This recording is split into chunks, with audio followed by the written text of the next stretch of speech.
Hey everyone, finished reading issue 3 of Ranger Academy, and it was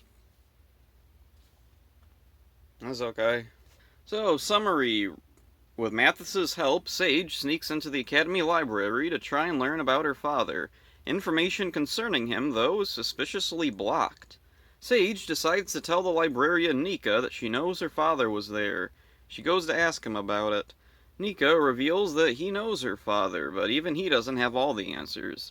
At class later, the cadets are talking about the upcoming trials and what colors they'll be. When Sage offhandedly mentions she hasn't given these things a lot of thought, this makes another student go off at her for some reason. Lindy runs off upset.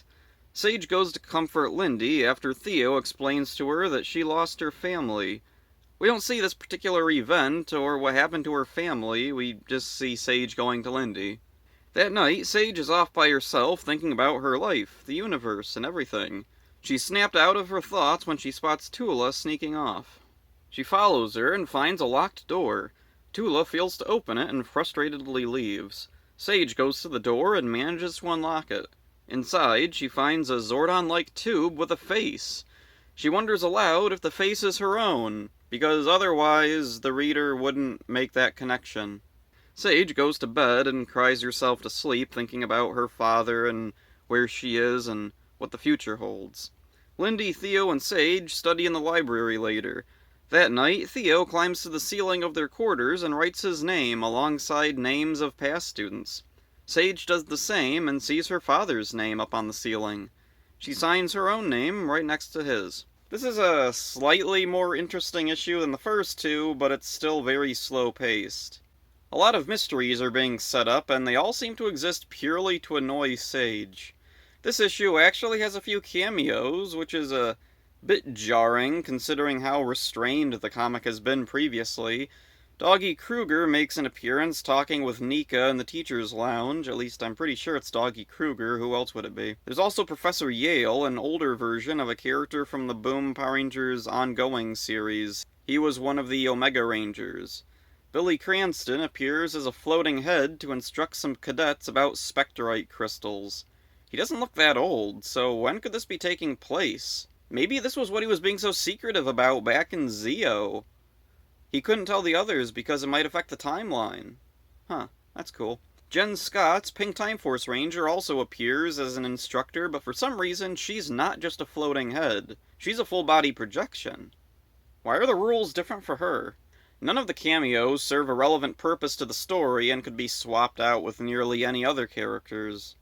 I appreciate their presence as this story is in desperate need of something to link it to Power Rangers, but it remains very much its own uniquely separate story. The whole situation with Lindy was awkward, and I think there were better ways to handle her. I think having the story shift from Sage to Lindy's point of view could be interesting, and we could see her memories of whatever happened. It's still a bit early on for such a shake-up in the narrative, though, and so far this comic has been so breezy, I think it would be way too much at this point. I think maybe this should have been held off on, at least for now. So far, one of the biggest mysteries presented is what connection Tula has to the locked-down campus she sneaks into. Why does she want to go there? Why does she go alone? And why is the campus deserted and locked up anyway? The next scene after this is especially awkward. Sage sees herself in the tube. Sage doesn't have anything about her face that's particularly distinctive, and the face in the tube has no hair. Is the face a projection or is it static?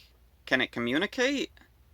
At the end, we see several names of past cadets. Alongside Ryanth and Nika, we see Eileen, Than, THP7V, Ahaya, Line IY/KI,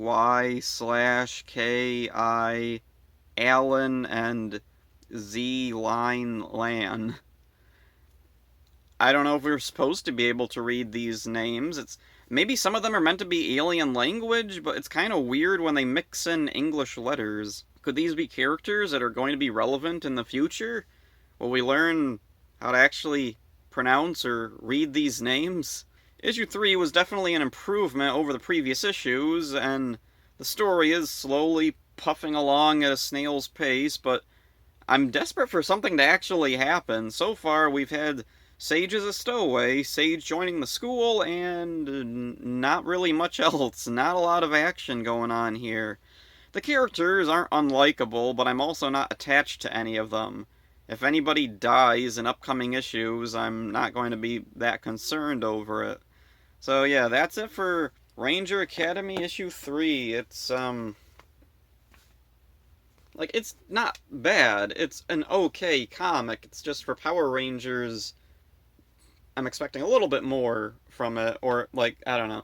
This is a story that works fine. It's just kind of weird that for the first really original thing that Boom Studios is doing, they decided to go with something extremely slow and kind of generic feeling.